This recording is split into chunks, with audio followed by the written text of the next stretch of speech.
outro assunto que eu acho que vale a pena a gente discutir um pouquinho são essas questões de conflitos nesse ano, né? Assim, de alguma maneira isso tem sido levado em conta no que vocês têm tomado de decisão? Sim. A gente, na verdade, cara, a gente montou uma posição em urânio na segunda-feira depois da invasão da Rússia na Ucrânia. E isso não tinha absolutamente nada a ver com bomba nuclear, que diga-se de passagem. Tá? O que a gente estava olhando ali era uma estrutura de fornecimento de energia para a Europa que estava fadada a fracasso. Então a gente falou, cara, tá bom, legal ter catavento no mar, é muito legal ter solar, etc. Mas esse negócio, no frigir dos ovos, você não consegue ter 70%, 80% da tua energia recorrentemente vindo confiável dali. Tá bom, o cara consegue vir da onde? Vai trazer o gás da onde? Da Rússia? Sério? Não tem como, cara. Então a energia nuclear, naquele momento a gente falou, isso aqui não tem outra escapatória. E, by the way, assim, não que seja o tema, mas energia nuclear tem zero de emissão de carbono. Se você quer realmente fazer o negócio funcionar para encontrar as metas que você tem de emissão de carbono, cara, é nuclear. O pessoal pode reclamar, falar, não, veja bem, cara, é nuclear. E tanto que, assim, na última COP, um monte de país signatário falando que vão triplicar os investimentos em energia nuclear, porque é o único jeito que você tem de fazer o negócio acontecer. Então, assim, a decisão, o trigger, o catalisador pra gente era claro, e a gente fez um investimento na Cameco naquele momento. Ao longo do tempo, tem uma série de outros eventos menores que foram trazendo isso de volta. Por exemplo, se você for pegar, né, o que você tem de ganho de produtividade na energia solar, ela é muito mais em função da queda de custo do painel solar, e aí leia-se China, do que efetivamente um ganho de tecnologia absurdo, que, porra, não, mudou de patamar. Não, é muito bom, o custo caiu e isso possibilitou você colocar isso em larga escala. Você tem ganho de escala. Mas aí você tem um outro problema. Quão confiável é essa estabilidade de geração energética pela energia solar? Não é tanto. E aí você volta para a discussão, né? O que é recorrente aqui? O que você tem de confiabilidade? Sem depender de um outro parceiro comercial que você não quer trazer óleo ou que você não quer trazer de outro lugar. Acaba virando nuclear. E aí depois, assim, os dobramentos disso, né, das outras guerras, invasões, cara, você tem N outros, né, mais diretamente no petróleo, mas de certa forma também, pô, acho que uma parte dos movimentos do ano passado, principalmente na curva de juros, uma parte disso, com certeza dá para se justificar pelos movimentos de invasão e de guerra também. Por conta de você ter um país, que é os Estados Unidos, com 2, potencialmente 3 frontes de guerra, consumindo um fiscal absurdo. Né? Então você tem Taiwan, que você tem que ficar com o olho no peixe e outro no gato, você tem Israel com Palestina, e você tem a Ucrânia, que, ninguém nem lembra que existe, mas, cara, o pau tá comendo. E como é que você faz para botar gasto ali? Né? Porque no final do dia, cara, você tem toda a tragédia humana, não quero nem falar sobre isso, mas do ponto de vista econômico é despesa.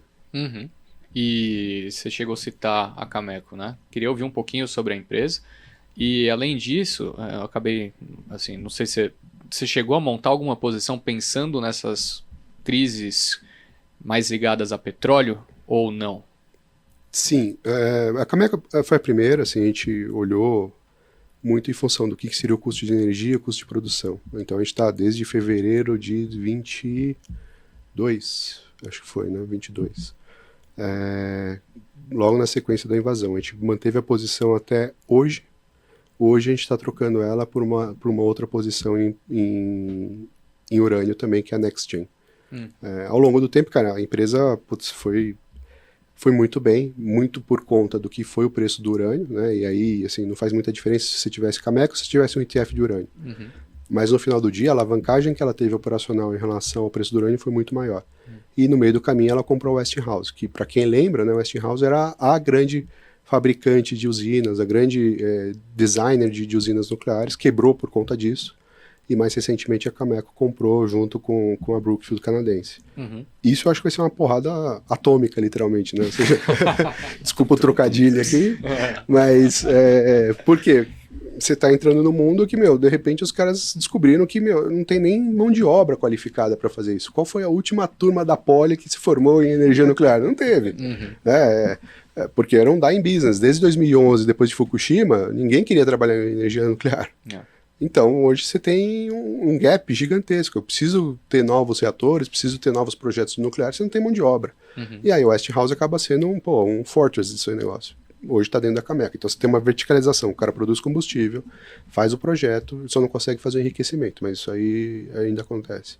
E a gente desinvestiu hoje porque a gente olha para esse cenário, né, de preços de urânio subindo, a gente acha que ela já está super contratada, ela não consegue expandir capacidade de produção, você acaba pegando melhor isso numa junior mining de urânio. Entendi.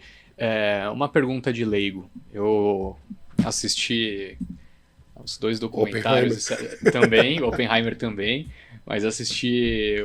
alguém indicou aqui, agora eu não vou conseguir me lembrar, que é a série que tem na HBO da... Chernobyl. E o documentário que tem também é uma série também de Fukushima, né? Uhum. E é muito diferente ali o processo de contenção em ambos. Tem um fator falta de sorte talvez muito grande em Fukushima, já irresponsabilidade, né, no que aconteceu em Chernobyl. Só que ao mesmo tempo me parece que muita coisa mudou de lá para cá, a tecnologia evoluiu, né? Se pudesse passar uma mensagem de conforto para aquele cara que tá te ouvindo e pensando, depois de tanto desastre, como que ele tá sugerindo mais usinas nucleares, né? O que mudou desde então? Cara, vamos pensar num submarino nuclear? Os caras são capazes de colocar um submarino debaixo da água durante 365 dias no ano com um reator nuclear lá embaixo, e nada acontece. Por que isso não pode ser transformado numa tecnologia para gerar energia aqui em cima, que a manutenção é muito mais fácil e, funciona? O princípio do reator modular pequeno, que é um reator muito menor do que era Chernobyl, para pequenas, muito pequenas, e gerar energia suficiente para as localidades, em vez do país inteiro, me parece fazer muito sentido. E essa tecnologia já é dominada. A gente está falando do quanto a China está na frente do resto do mundo, é só ver o quanto de usina nuclear esses caras fizeram nos últimos anos e quanto eles vão fazer. Eles vão triplicar a quantidade de energia de usinas daqui para frente. E é um cara que está totalmente dependente de carbono, de carvão, térmica, caramba, 4. A gente vai ver a China bater os Estados Unidos em termos de redução de emissão de carbono, mas assim, a gente nem vai ver de onde veio. Porque é isso, os caras estão com 30% da frota de elétricos já de veículos, transformando energia de carvão em energia nuclear, enquanto o resto do mundo ainda está discutindo. Não, veja bem, né, minha meta aqui eu já bati, Reino Unido fez isso, eu já bati minha meta de energia de venda de veículo elétrico, então eu vou reduzir incentivo. Beleza, cara, é isso, né? A gente tá mais preocupado com o fiscal aqui, os caras do outro lado, tecnologia, o que é ganho de potencial, etc. Então, a parte de segurança, eu olho por esse lado, assim, eu acho que a gente já tem o domínio dessa tecnologia. Concordo com você que assim, foram 2 desastres absurdos, não quero nem entrar, assim, você tem estudos que mostram assim, que mesmo Chernobyl, ajustado por idade, você não teve uma contaminação a ponto de você ter mais incidência de câncer do que já seria esperado para aquele tipo de população de controle. Nem quero entrar nesse tipo de discussão, porque é uma outra tecnologia, então eu não estou falando para fazer uma outra Chernobyl, claro. É fazer pequenas centrais modulares. Esse eu acho que vai ser o segredo. Com isso, você reduz o risco de estourar budget, né, que é o maior risco dentro de uma usina nuclear na parte de projeto, você reduz a dependência de capital intensivo, cara, e você consegue endereçar muito mais a questão de demanda e segurança. Acho que esse é o futuro.